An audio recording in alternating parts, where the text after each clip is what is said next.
सगळे घाबरलेले आहेत आणि बिथरलेले आहेत. त्यामुळे ज्या पद्धतीमध्ये संभाजीनगरमध्ये मराठवाड्यामध्ये त्यांना जे वाटत होतं ते घडलं नाही. संपूर्ण महाराष्ट्रात महायुतीच्या सरकारच्या विकासाची गती पाहता, लाडक्या बहिणीचा रिस्पॉन्स पाहता निश्चितपणे हे कुठेतरी घाबरून बिथरून अशा प्रकारचे आरोप, खोट्या प्रकारचे आरोप करतात. प्रसाद लाडजी, आपल्याला विनंती, आपण सोबत राहा. सुषमा अंधारे सुद्धा आपल्या सोबत आहेत. सुषमाताई, पहिल्यांदा प्रतिक्रिया जाणून घेईन. थेट विनोद तावडेंवरती आरोप झालाय पैसे वाटपाचा विरारमध्ये.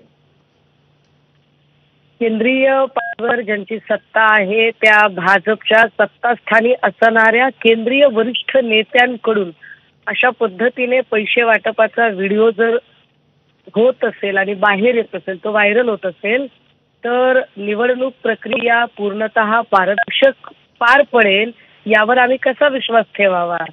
मग 15 दिवस प्रचारासाठी द्यायचे, आचारसंहितेची नियमावली आखायची, ही नाटकं तरी कशासाठी ठेवायची? म्हणजे हेलिकॉप्टर काय फक्त विरोधकांचे तपासायचे असतात काय? काय विनोद तावडेंचं हेलिकॉप्टर नाही तपासायचं का? ही विरोधकांच्यासाठी सगळी नियमावली आणि आचारसंहिता आहे आणि सत्ताधाऱ्यांनी मात्र अगदी पैशांचा महापूर करायचा.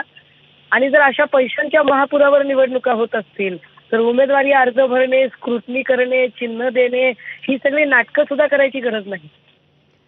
प्रसाद लाडजी, आचारसंहिता फक्त विरोधकांसाठीच लावल्याचा आरोप करतायत सुषमा.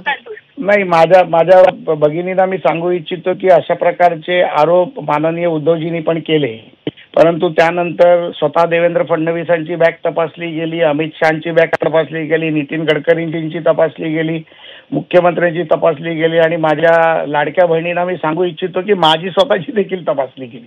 त्यामुळे निवडणूक आयोगाचं काम करत आहे आणि सन्माननीय उद्धवजींची बॅग तपासल्यानंतर त्यांनी जो व्हिडिओ टाकला आणि त्यानंतर लोकांनी व्हिडिओ टाकायला सुरू केलं.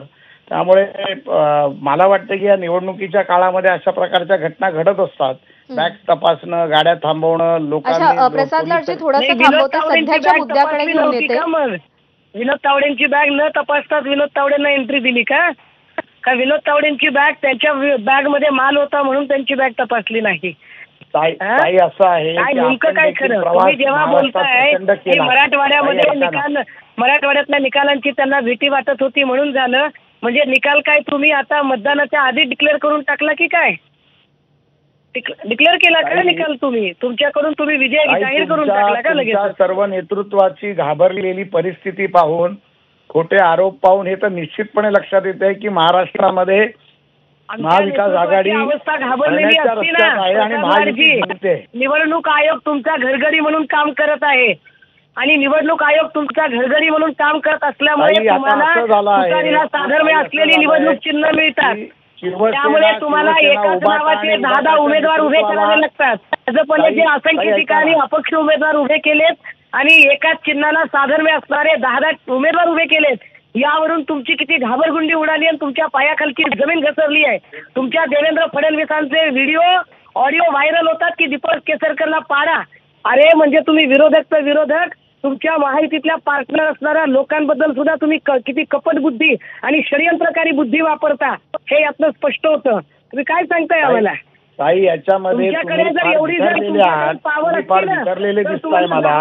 शिवसेना उभाटाचे नेते देखील फार घाबरलेले आहेत, उद्धवजी स्वतः घाबरलेले आहेत. त्यामुळे अशा प्रकारचे आरोप तुम्ही करताय.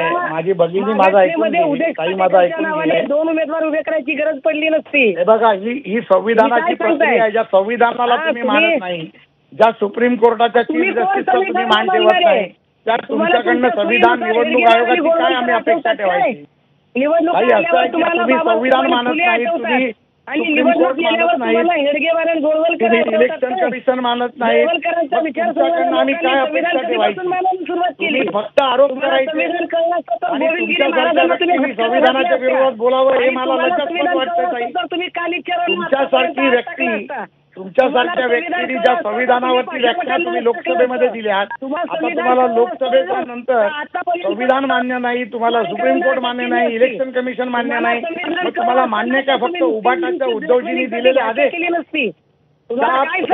मधून निघालेले एवढंच मान्य आहे? जी, दोघांनाही मी पुन्हा एकदा सध्याच्या मुद्द्याकडे घेऊन येते. प्रसाद लाडजी, सुषमा अंधारे ताई, दोघांनाही सध्याच्या मुद्द्याकडे घेऊन येते. सध्याचा मुद्दा असा आहे की विनोद तावडेंवर आरोप केले गेलेले आहेत. सुषमाताई, प्रसाद लाड यांचं असं म्हणणं आहे की हे सगळं फेक आहे.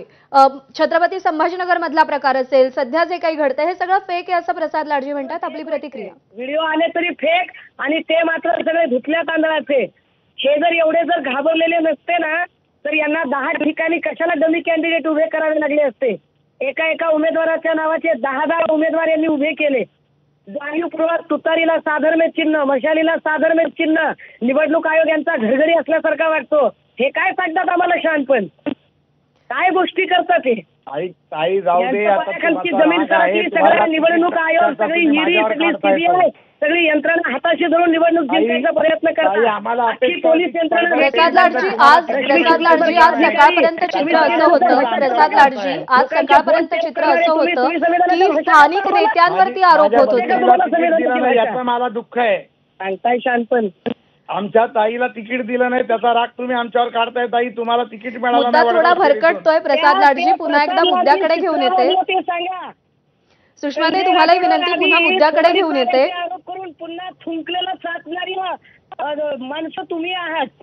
संविधानिक भाषेचा वापर आपण इकडे बोलताना करूया अशी विनंती आहे. मी मुद्द्याकडे घेऊन येते. प्रसाद लाडजी, आज सकाळपर्यंत चित्र असं होतं की स्थानिक कार्यकर्त्यांवर, माजी नगरसेवकांवर पैसे वाटपाचे आरोप होत होते. पण आता थेट भाजपच्या राष्ट्रीय सरचिटणीस असलेल्या नेत्यावरती आरोप होत आहेत. प्रकार गंभीर आहे हा. ते फक्त मस्जिदीतला फतवा मानतात. त्यांना फतव्याची भाषा सांगा. त्यांना बाकी संविधान वगैरे सांगू नका. त्यांची भाषा अशीच आहे. प्रसाद लाडजी, माझ्या प्रश्नाचं उत्तर अपेक्षित आहे. प्रसाद लाडजी, माझ्या प्रश्नाचं उत्तर आपण द्यावं अशी विनंती की आज सकाळपर्यंत स्थानिक नेत्यांवर आरोप होत होते, माजी कार्यकर्त्यांवर, माजी नगरसेवकांवर आरोप होत होते आणि आता थेट भाजपच्या राष्ट्रीय सरचिटणीसावर आरोप होत आहेत. फक्त आरोप नाही होत, व्हिडिओ दिसतात आणि हे प्रकरण गंभीर आहे. मी तुम्हाला म्हटलं ना की विनोद तावडे हे राष्ट्रीय स्तराचे नेते आहेत. अशा प्रकारच्या गैरकृत्य ते करणार नाही त्यांची मला खात्री आहे. याची चौकशी करू द्या ना. पैसे घेऊन आतमध्ये कोण आलं, कोणी पैसे समोर ठेवले, कोणी व्हिडिओ काढले. कारण आपल्या एक्सक्लुझिव्हच्या जी क्लिप चालू आहे त्याच्यात काही स्पष्ट दिसत. बरोबर आहे. तुम्ही अत्यंत महत्त्वाचे मुद्दे उपस्थित केलेत प्रसाद लाडजी की पैसे आतमध्ये कोण घेऊन आलं, तिकडे नेमकं काय घडलं आणि हेच आपण जाणून घेऊया. स्वतः राजन नाईक आपल्यासोबत आहेत. राजन नाईकजी, नमस्कार. तुम्ही तिकडे उपस्थित होतात. हा सगळा प्रकार घडला तेव्हा पैसे वाटपाचा आरोप होतोय थेट विनोद तावडेंवर.